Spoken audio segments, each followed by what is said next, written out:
It's February. Well, not today, actually. It is 35 degrees Fahrenheit, and it makes dreaming of spring so tantalizing.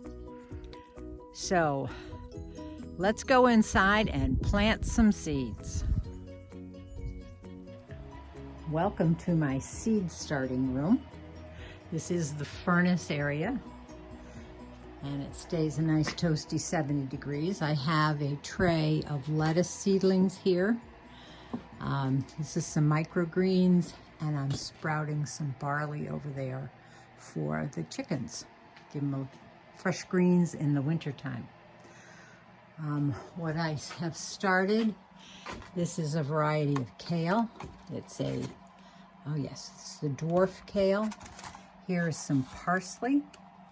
And then we have, as in the other video I shot, this is leeks here in the foreground and onions in the back here. This here, I just started some spinach. So that's just, the heat mat isn't on. Spinach doesn't need that. They're just starting to sprout. There's a few in there. But today we're going to trim onions, and we're also going to start a number of brassicas. The humming you hear in the background is from my grow lights. Grow lights will get rather warm, so these have a fan to disseminate the heat. Here is my seed starting chart. Here we are on this week, February 22nd. It's really later than February 22nd. Had a very busy week this week.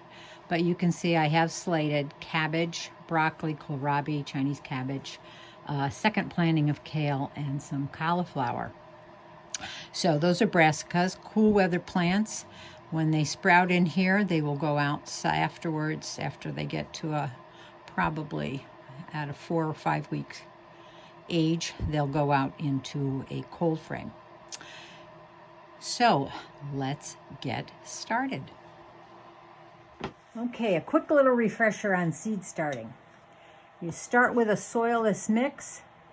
It's dry, and so you need to pre-wet it. It helps moisten your substrate. You don't want it too sopping wet, but you want it just enough. And you mix it up. It's going to hold together and just crumble a bit. Not enough that it's going to be dripping wet.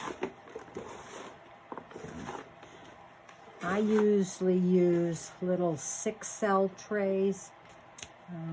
I picked up these are 12 cells.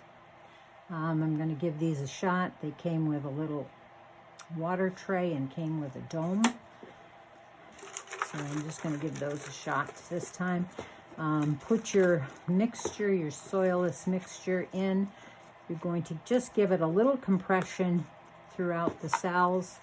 You don't want it too packed down, yet you don't want it too fluffy. You want the water to be able to move through the substrate.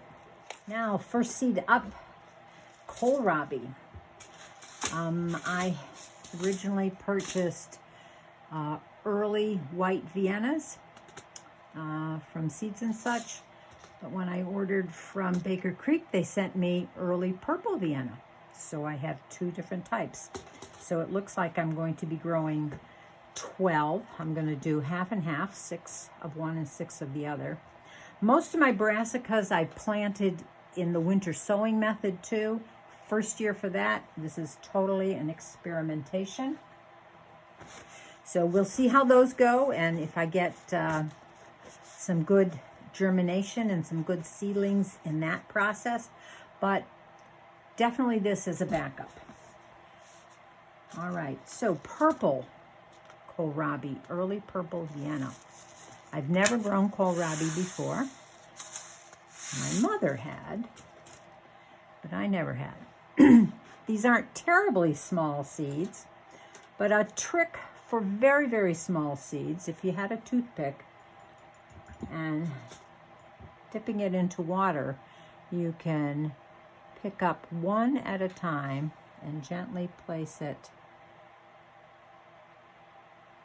in each one. It doesn't seem like, let's see, I have to, there you go. Okay, my purples are going to go on this side. There we go. Whoop.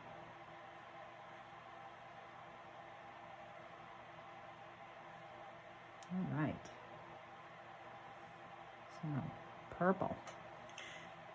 Now, I guess the general rule of thumb on planting depth is 2 to 3 times the diameter of the seed itself.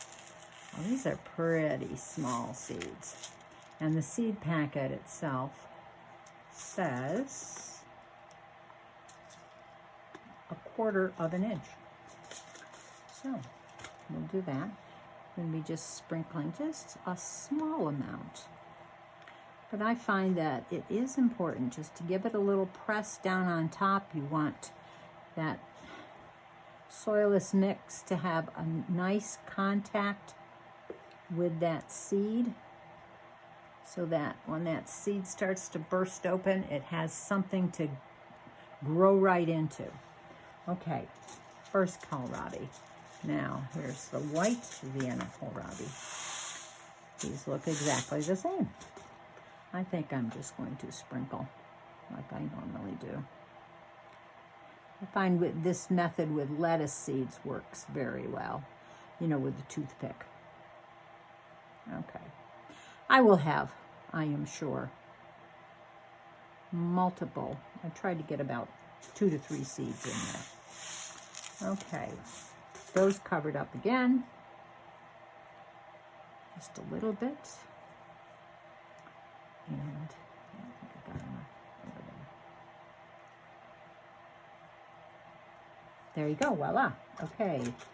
Always label. My purple ones were on this side. The white ones were on this side.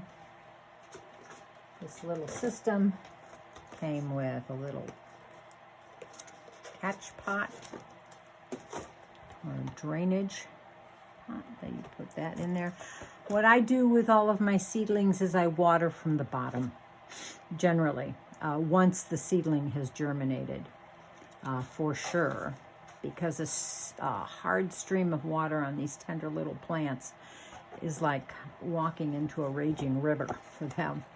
So water from below, and through osmosis, the water goes through the tiny drain holes and then up to the top. And then after about 30 minutes, if you still have more water in the bottom, dump it out. Okay, so that's set. I will put a little bit more water in there. I am not. There you go. Here's a little moisture dome on high on the top. And then I will place these on a seed mat. Or, excuse me, I'll place these on a heat mat until they germinate. And once they germinate, then I'll take them off the heat mat. They will not be needed. So I'm going to go and plant the rest of my brassicas, and I'll be back. Here's a little trick to getting your seeds buried to a proper depth. Since these are so small, these are cauliflower now, and they were just about as small as the kohlrabi. I sprinkle them on top, and you can see them. I don't know that the camera is actually picking them up, but I sprinkle 2 to 3 per cell. And then if you take your toothpick and press down right next to that seed, the seed seems to fall right down into that little well that you just made. Or you can push it down into that well. And then you don't have to worry about how much you're going to sprinkle on top. Now let's see if you can find the seeds. These are kind of nice and rounded, and they are just a slightly different color than the brown soil. Okay, we're making a little well for them with that toothpick. Here's one right here. You make a little well, and it kind of just falls into that well, and then you can cover it out. Here I am planting my broccoli. This is the broccoli I've planted for the last couple of years. It's castle dome. It's always done extremely well for me. I couldn't buy it this year, so Baker Creek had this Waltham 29, and I decided I was going to try this also. I'm going to plant some of these. I have planted them here. This one says abundant side shoots. So after you get the main head of a broccoli, if you cut it, you will get a lot side shoots coming out at the axis of the leaves, or of the main stem and the leaves. So I thought I would give this one a try because those are so tender, those little side shoots. And again, we have tiny little pearls here, little balls. They look all the same. And I will use my toothpick method on these also, like I've done for everything else. There we go. There should be, what did they say, about 300 seeds in this package. That grows a whole lot of broccoli. There we go.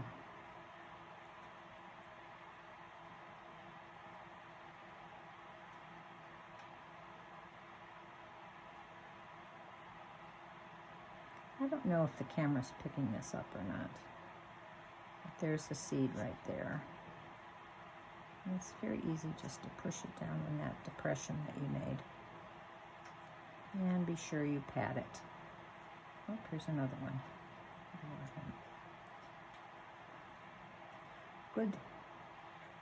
Good soil seed contact. There we go.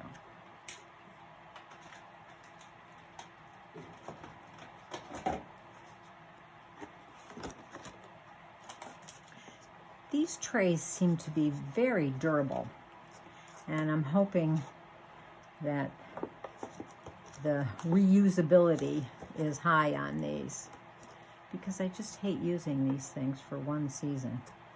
This is nice and sturdy, and so is this seed cell tray here and the bottom catch basin.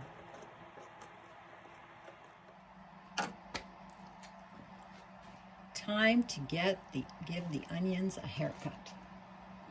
So, raise my light just a little bit so I have some room. Now, when the onions and the leeks get to this height, we want to cut them down to force the roots to grow stronger. So, at about 3 to 4 inches, we're just going to just gently cut off the tops. Give them a wee bit of a haircut.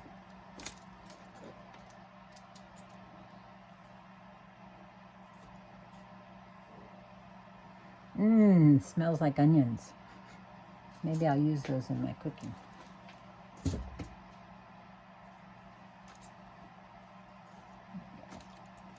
All for the health of the plant here. It's just going to force those roots to get stronger, because it is the root that gives us what we want on our onion. And of course, you don't want to cut it too much more than that. It's quite a big chunk for them. There we go. A spa day for the onions and the leeks. You notice a lot of them keep their seed coats on the very tip. There we go.